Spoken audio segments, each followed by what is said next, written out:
Hello and welcome to Glasgow Rangers Nation with me, your host, Owen, the channel that brings you your team every day, the channel that keeps you up to date with all the latest goings on at Rangers FC. And if you need to make sure you keep on top of that, if you are die-hard Rangers like myself and Victoria, then hit that sub, ring that notification bell.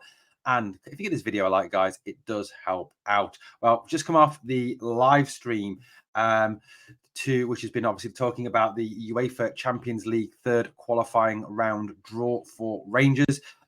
Again, UEFA love to spin it out. They love to talk and talk and talk and have these pointless videos. You know what? If you suffer from insomnia, go back and watch the start of the draw. It will guarantee cure you of your insomnia. We know how UEFA love to talk. Well, the draw has been made. And Rangers have drawn either Servette or Genk in the third qualifying round of the Champions League.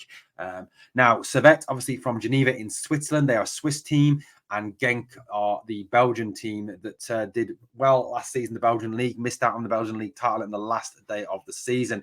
Now, Genk were the team that many Rangers fans wanted to avoid.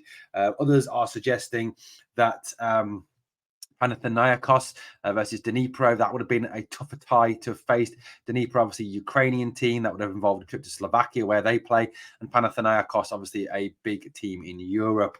Heart and hand, they think that Panathinaikos would have been the toughest draw. Some people commenting that this is a tough draw. Now, Rangers will play the first leg at Ibrox on the 8th or 9th of August. No doubt details to follow from the club. And then the following 15th of August will be the second leg, which will be away in either Geneva or in Genk in Belgium. Rangers will obviously need to hit the ground running in that first tie at Ibrox, get a couple of goals, keep a clean sheet, and obviously have a strong base to go away to Switzerland or to Belgium with.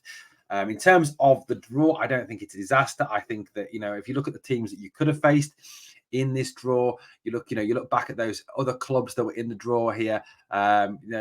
You've got Sturm Graz, unpredictable team, possibly might have been one of the easier teams maybe to face. TSC, you don't know an awful lot about a Serbian team. They could actually be anything. Not having seen any Serbian football. Dnipro and Panathinaikos would have been tough, I think. Servette, Genk. But the thing is, I think with Rangers now, we've got to have faith that with Michael Beale as our manager, with the new signings that we've made, that we have the players that can obviously get that, can get that result.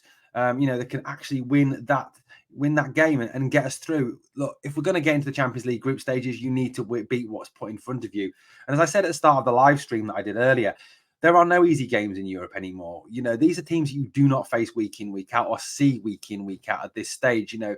Yes, teams, what you're getting with teams like Real Madrid, Barcelona, Bayern Munich, the EPL teams, PSG, teams like that, what you're getting. We see Liga and we see La Liga, we see the Bundesliga, we see the EPL on a regular basis. What you're getting. In terms of Genk, Servette, I can't profess to be an expert on the Belgian league or the Swiss league. I've never watched a Genk game. I've never watched a Servette game. I did the only bits of Genk that I've seen is when I did some scouting on a guy called Andras Nemeth, who went to Hamburg for another channel. So, at the end of the day, we can face anyone, and we've just got to beat what's put out in front of us. Obviously, going to play Genk, we've got Raskin and Hadji, who've played in Belgium. Obviously, we'll bring that expertise. Dessers has also played for Genk very recently as well. Genk have lost a lot of their top players to other European clubs. So that's obviously got to put us in that stead. Now, all that we need to do is obviously, and this is a big all that we need to do, is make sure we bed our signings in nice and early, get those players playing, and get those players ready to go on that first game. And I think that's why Michael Beale's gone in so early. That's why he's brought so many players in so early to get them ready for this Champions League. Michael Beale is clear in his ambition. He wants to play in the group stages. He wants to test himself against Europe's best. And if we're going to do that, we've got to start off with a victory over Servette and Genk. So it won't be easy. Of course, it's not going to be easy. It never is in Europe. But with Michael Beale, with the caliber of players we've now got at the club, the Cantwells, the Dowells, the Dessers, the Raskins, John Suter, Connor Goldson, Jack Butland. There's enough talent in this team to beat the likes of Genk, Servette, and then obviously progress to next round. Next round could be a lot tougher depending on obviously who gets through. PSV, Marseille and Braga are the favourites to progress from their ties as they are the seeded teams, but Panathinaikos are a tough team. You know, they could not unsettle one of those so-called seeded teams. But overall, you know, I've got to say it's a good draw for Rangers. We don't know who's going to win. Servette could equally turn over Genk. You know, all of us worrying about playing Genk. It could be a case that Servette overturn Genk. You never know. But just got to, you know, really push it, get out there, put the pressure on, get the high press on, and play the game that we're capable of playing. Get a good lead at Ibrox, and then go away and do the best we can. But overall, got to say, I'm pleased with the draw. Bring it on, guys. Can't wait. Season's just around the corner. Obviously, we play Olympiacos Wednesday night. Follow up with Hoffenheim on Saturday before, obviously, the Saturday after that, we start our league campaign away at Rugby Park against Kilmarnock. Well, let me know what you think of the draw in the comments down below. Thank you so much for watching Glasgow Rangers Nation. As always, guys, I need you to do two things for me. Number one, smash the like. And number two, please remember, we are the people.